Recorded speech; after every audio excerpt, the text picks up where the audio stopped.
Read those labels, friend.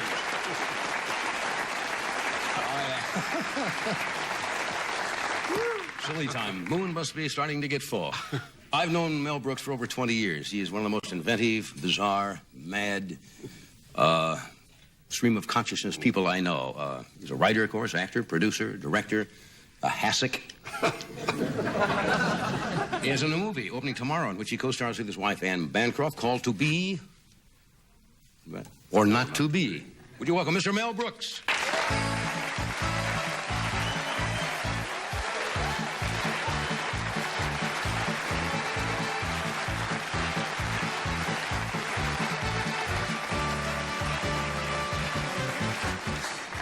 Polish tempo. Yes. Yes. First of all, I saw the picture the other night with a bunch of people. We laughed. It's funny. Oh, it's a funny picture. John. It was meant to be, wasn't it? Did you pay?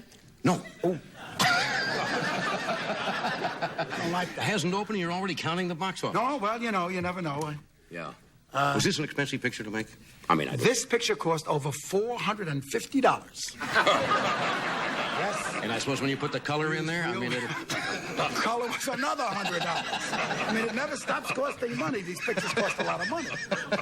The translation of Sweet Georgia Brown into Polish was another $37.40. No, since they haven't seen this, that's exactly true. The thing opens with a production number of the Bronsky family singing Sweet Georgia Brown in Polish. And I said, wait a minute, they're doing phonetic Polish. And then at the end of the pictures it says, Sweet Georgia Brown, Polish translation by whoever the person was. Tad Danielewski did the Polish translation. A beautiful lady called Ivana came from UCLA, and she helped us with our pronunciation. We dance in Polish, too. That's right. Which is a lot harder than singing in Polish. Right. There's a lot of turning of the feet that I can't explain. Polish dancing will kill you. The original To Be or Not to Be, I found out today, because I have in my den at home a 3-sheet, which is the big thing they put out in front of motion picture theaters, of To Be or Not to Be, starring, and on top it says Carole Lombard, and underneath, in 75% type, Jack Benny. Yeah. Made in 42. He wasn't the major star that Carole Lombard was then. She was fabulous. But Jack Benny was very, very wonderful in that movie. He was terrific. It was his favorite picture, he used to tell me. Yeah, he was, what a guy. You know, we did a little salute, a little tribute to Jack Benny. Everybody who saw it with us are in the business, so right away we all said, isn't that nice to do for Jack? Because you go to this Kabelski Street. Yes, in Warsaw, when Tim Matheson is running through the rain, hiding from the Nazis, we cut to a street sign, and it says Kubelski Street, and Benny Kubelski was really Jack Benny's name, so we did a little homage. And then my walk, when I came back to see Charles Durning once. Mm-hmm. So they called me Concentration Camp Earhart. I did just a little Benny, you know, that side to side. We all grab a little here and there from everybody. Well, he was a genius. Did you know Jack well? Spent time with him? I didn't know him that well. He saw Blazing Saddles. He wrote a note. He loved it. And we met him at a Jack Lemmon play, and we talked later. And he was a wonderful. And he did my wife Anne's television special. She's wonderful in it too. Yeah, your wife Anne Bancroft. Yeah, my wife is terrific in the picture. She is? I hate to say that she's better than me in it. I really hate to say it. I mean, I really hate to say it. I mean, you're talking real deep hate. Deep hate. She is better than me. And anyway, Jack Benny was remarkable. You know that joke. Oh, yeah. Which one? I'll bet you know it.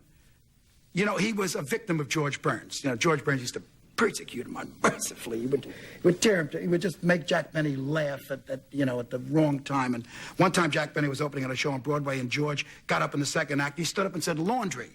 And Jack Benny collapsed. I mean, they had to take him off stage. He has him so sad. Yes. And one day, I was at NBC at the truck. You remember, Ben's truck. Everybody eats a sandwich that they take you to UCLA Hospital later in the night from the truck. And anyway, George Burns was eating a sandwich. I was eating a sandwich. And Jack Benny came out dressed as an Indian.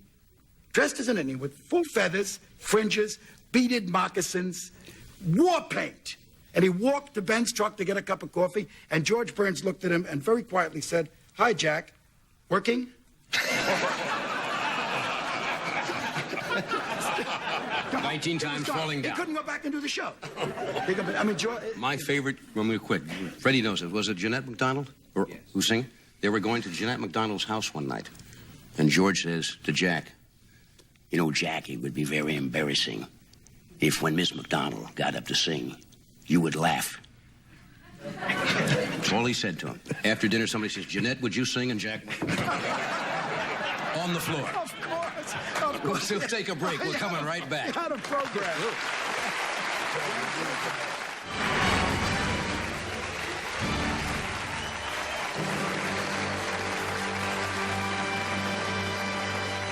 Thank you, Doc. We're talking with Wells and Brooks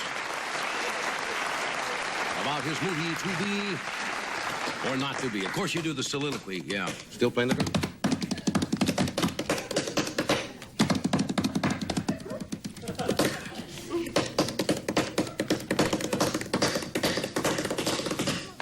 Whoa. And that goes for your cat, too. Yeah.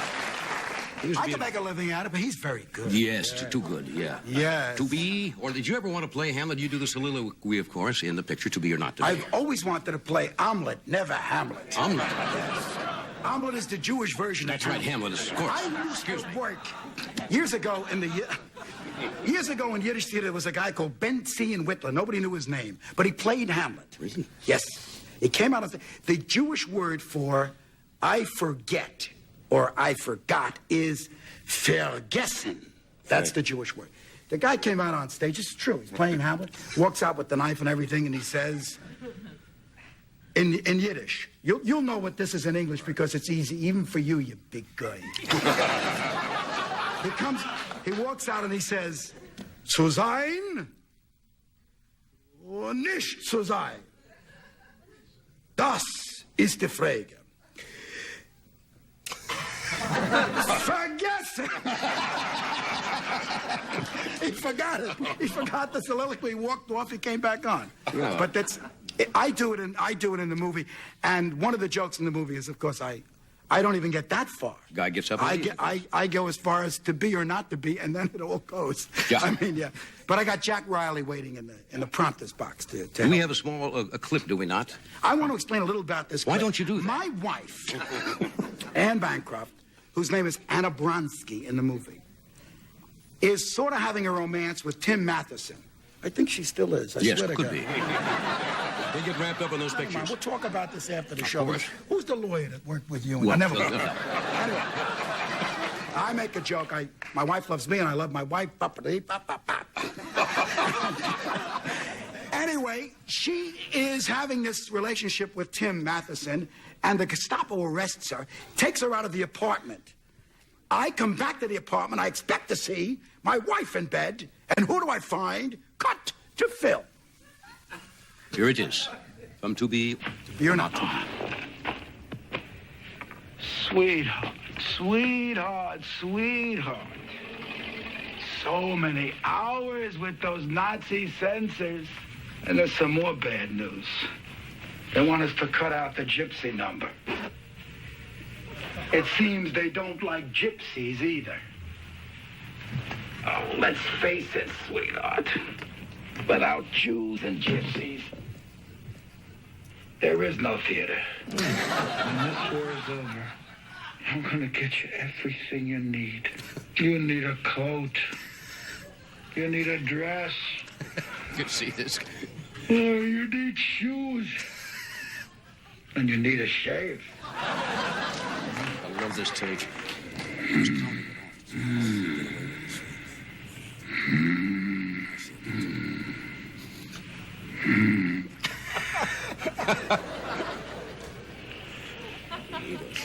A shave?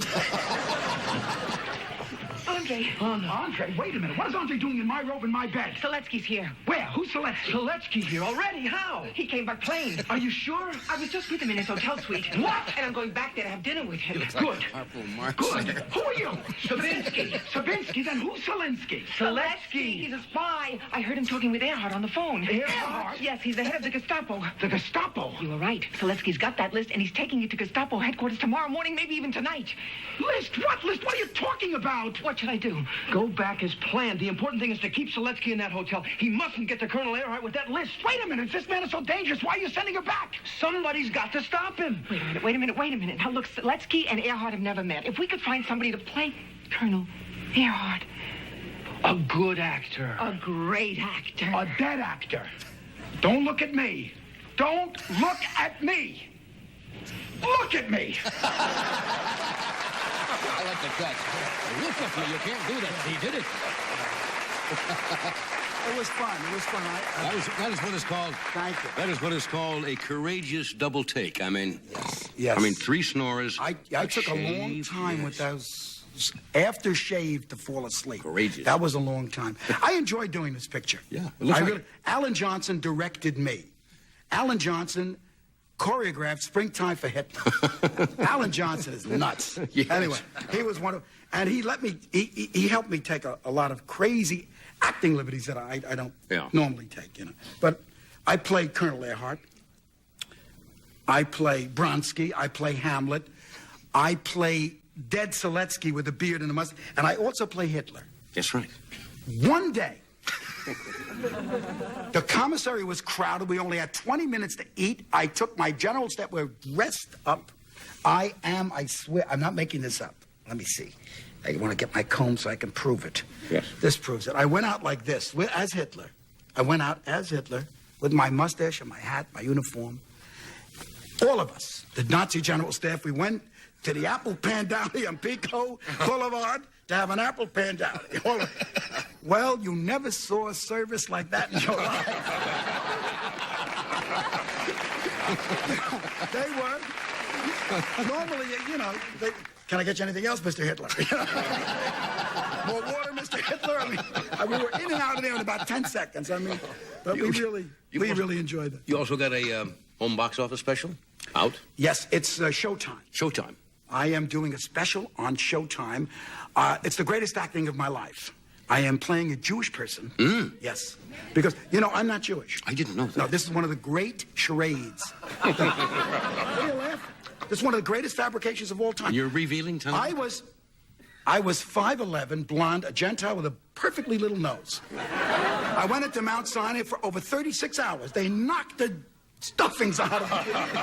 They pulled out my nose, they turned it, they bulbed it, they shortened my hair, they took 2 inches out of my legs because I wanted to make it as a Jew comic.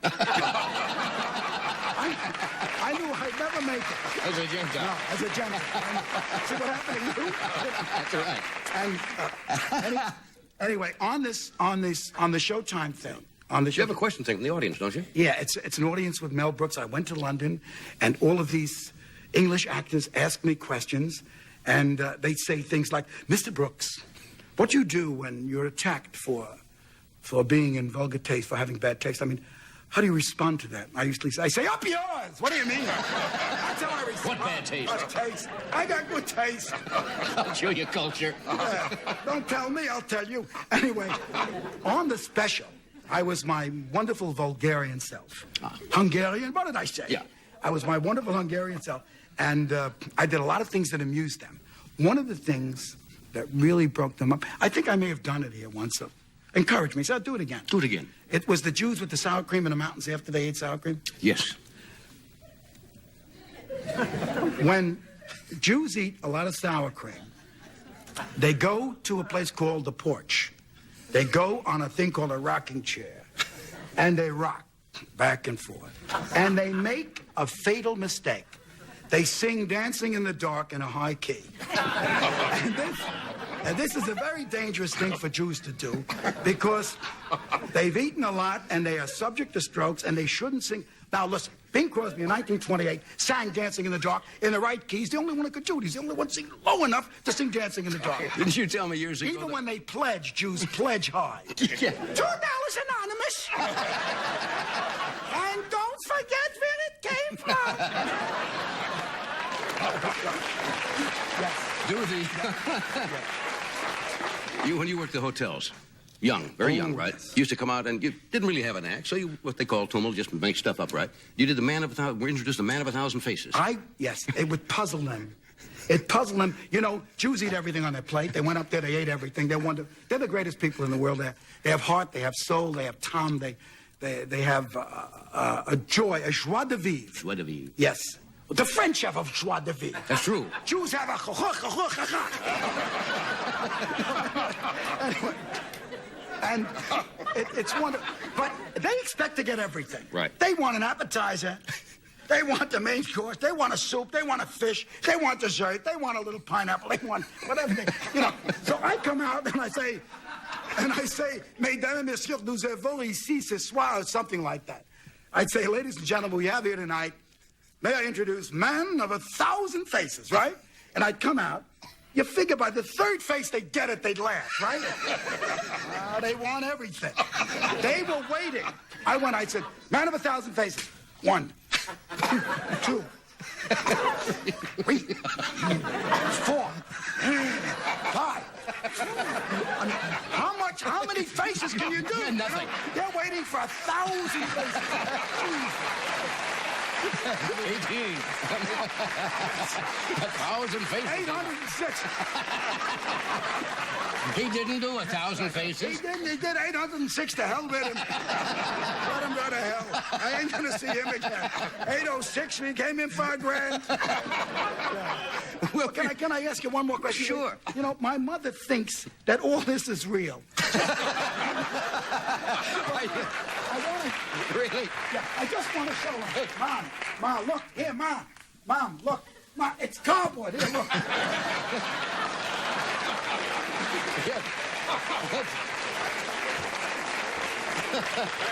The flowers are real. Flowers are real. Ma, the flowers are real. Yeah. Mother thought that was a Yeah, real... she always thinks, she says, what a view Johnny Carson has.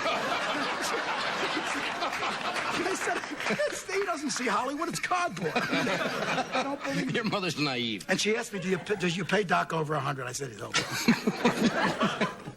Oh, No, dear. Doc uses a very shallow mouthpiece. That's how he hits the high notes. Really? I didn't know that. Shorty Rogers, Doc Severo, yeah, a lot of them. Dan Bonnie Severo. Berrigan. No. He's one of the best musicians for a drunk that I've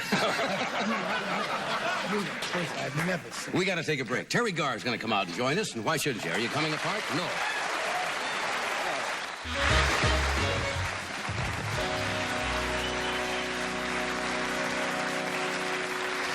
Terry Garr is here tonight, and she is a lovely young lady, most talented actress.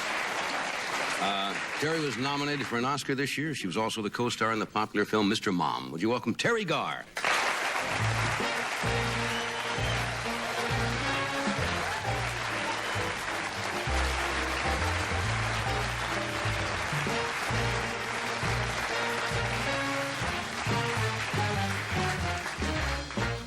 One of your straps is coming undone. That's all right. It's okay.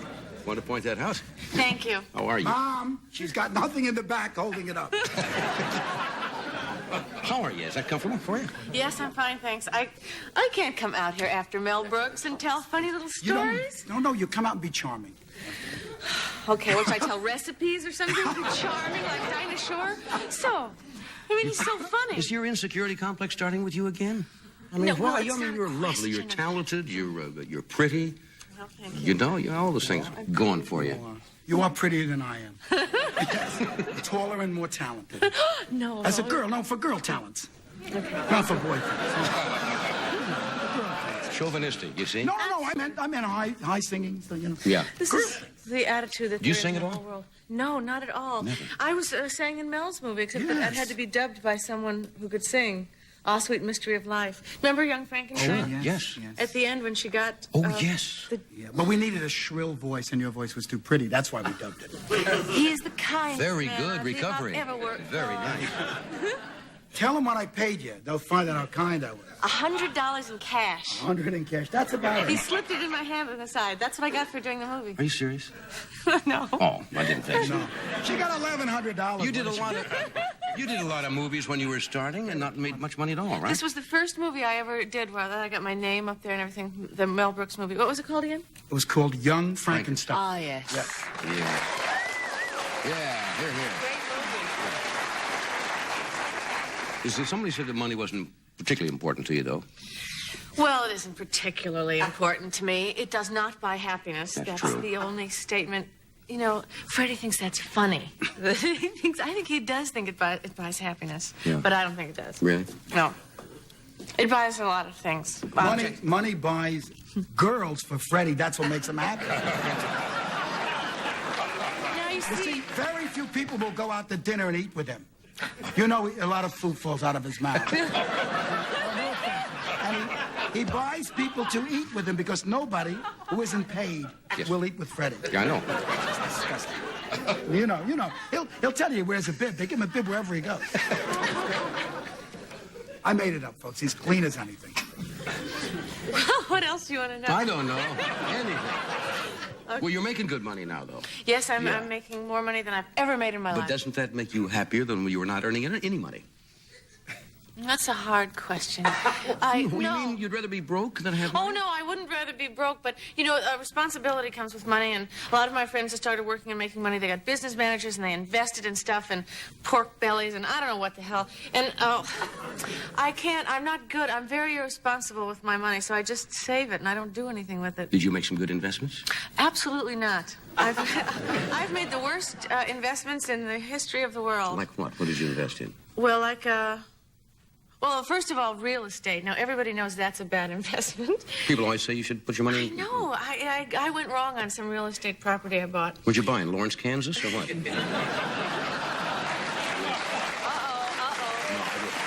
was fiction. That was also a fictional joke. I bought some chinchillas. Well, you mean raised chinchillas and breed? Yeah, to breed. It was going to be a surefire deal. That was a big thing a few years ago. I know. What happened? Did you They buy had- the chinchillas? Yeah, and they had a yellow streak on their back. Then they were no good. Well, a guy came around and inspected them and said, "This isn't a good kind of chinchilla. You've been taken." Really? And then a couple of months later, they decided this was a good kind. It was the champagne variety. It was Ah, called. the rare yellowback chinchilla. The famous yellowback chinchilla. Everybody know that. You see, Andy, if you buy the yellowback chinchilla... Yeah, I think I get that now. Yeah, the champagne. The champagne chinchilla. We're going to come back and talk, okay? Good. I have something serious to talk about. I want to talk about something. You should see, before Would you you go, like- you should see the look on the band's face. I mean, they really are animals. I mean, they are That's true. We're going to return, though. animals.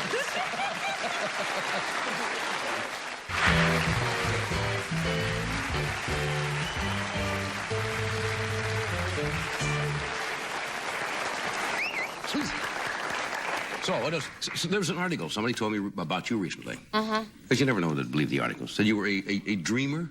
Now, what does that mean? That you dream a lot at night, or? Well, I don't know what that means exactly, you know, when they write things. But I think it probably means I have a low threshold of boredom. If I get bored about when someone's talking, I just go AWOL, you know? Absent with open lids. Yeah? I just stare at the person and turn off. Don't you do that? Sometimes. What bores you? I mean, what's your threshold of boredom about?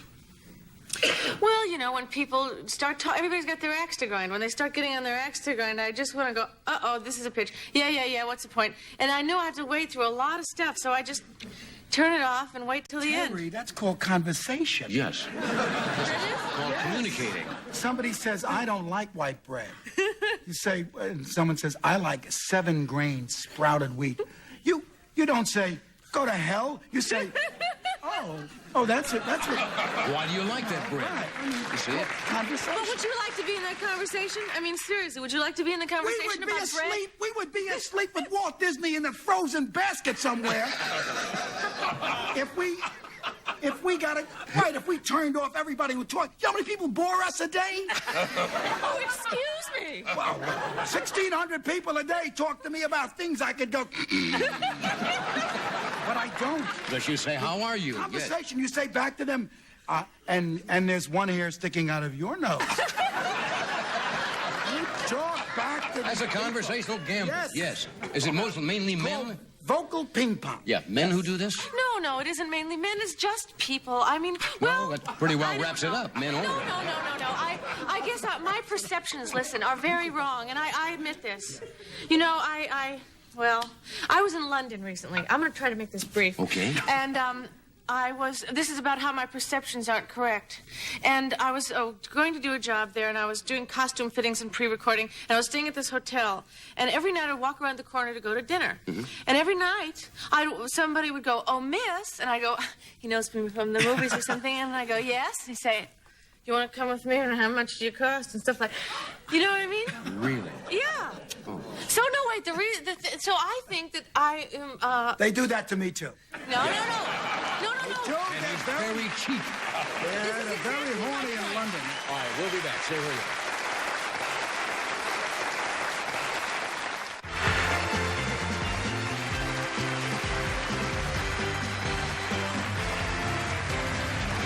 Now, you want to make this point. You were in London, Yes. and what was the point? The point was that I was on business trip, and I was going to dinner alone every night, and I was approached by men. Yes. Now, men staying in that hotel that were in London on business were not approached.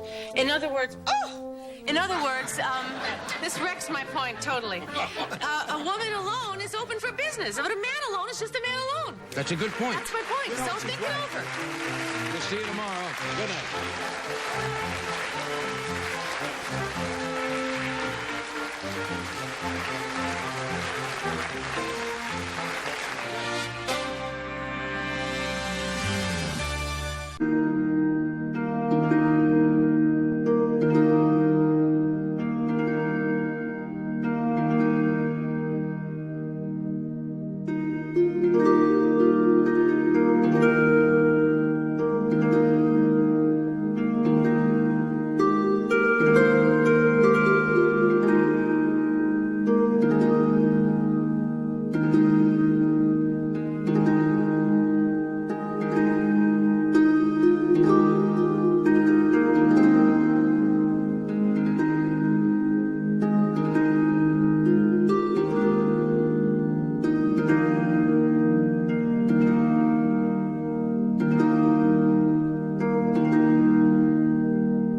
Xin chào tất cả mọi người. Và hôm nay bên em lại về một chiếc Kia Solet, chiếc xe sản xuất 2021, bản 1.5 số tự động Luxury. Và xe này thì phiên bản màu đỏ rất là hợp cho cả đàn ông hoặc là phụ nữ. Và chiếc xe này thì nó gọi là siêu lướt rồi, đi rất là ít và giá thành thì rất là phải chăng, bởi vì là nó cũng bị phụ nữ đi, chủ là phụ nữ và nó cũng bị va quẹt vào phần cổng nha. Vì vậy là nó cũng bị gò hàn một chút ở phần bên chính, bên lái. Vì vậy là giá cả nó sẽ phải chăng hơn. Tuy nhiên là trước khi đi công bố giá thì em sẽ quay tổng thể chiếc xe cho mọi người cùng xem. Đấy, tổng thể chiếc xe thì bên ngoài thì cũng rất là đẹp. Đấy, tay nắm cửa mạ chrome, lốp đa răng còn rất là đẹp và mới, tất cả mọi thứ gần như nguyên bản, rất mới. Đây là nội thất bên trong nhé. Đây các bạn có thể thấy là vô lăng đã bọc, cần số, phanh tay vẫn bằng cơ, DVD thì học kem nồi, ghế múi nhìn rất là đẹp và cũng rất là bền, ghế múi. Đấy, cái chỗ che nắng ở phía trên còn chưa bóc ni lông.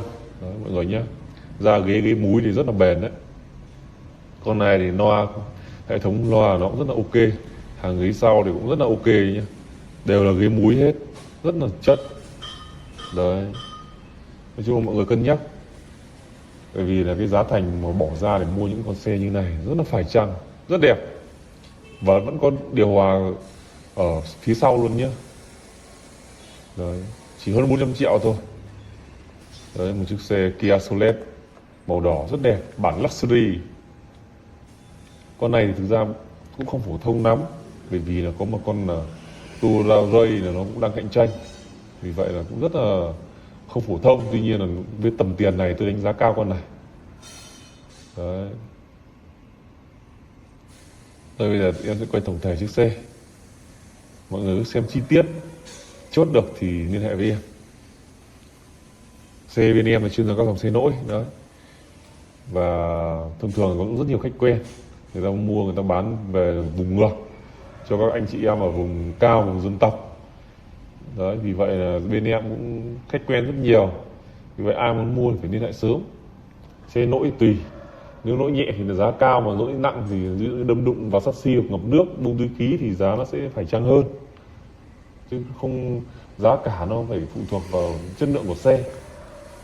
Đấy, chứ các bạn yêu cầu vừa giá rẻ mà lại xe vẫn còn nguyên bản hay là đẹp thì không có. Những con này thì giá đẹp, con này giá là 450 triệu cho một chiếc xe mà 2021 siêu lướt Solet này, bản 1.5 số tự động Luxury. Đấy,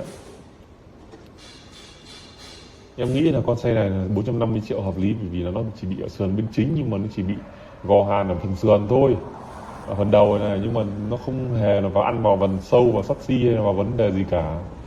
Vì vậy là em thấy rất là hợp lý. Đấy, mặt ca lăng thì rất là đẹp, dưới tản nhiệt thì nhìn các bạn nhìn thấy rất là chất. Kia và cái biểu tượng Kia bây giờ nó cũng đã thay đổi rồi, rất là đẹp. Trong tất cả các dòng phân khúc, các dòng thì Kia là đem đánh giá là đều là rẻ hơn so với các cái đối thủ cạnh tranh. Option thì miên man. Đấy, nhìn các bạn nhìn thấy na răng nhìn đẹp không, rất là cách điệu và đẹp. Tay nắm cửa mạ chrome thì rất chất rồi. Đấy, nói chung không có gì để bàn có nhiều về con này. Con này thì hiện tại thì người ta bán chắc tầm hơn 500 ấy, nhưng mà nó bị đâm đụng như này thì 450 triệu, giảm được mấy chục triệu các bạn nhé. Đấy, ai mua thì cứ liên hệ trực tiếp để đến xem xe. Chốt được thì chốt, còn không thì nếu mà em bim phần bình luận đã bán là không còn nữa đâu.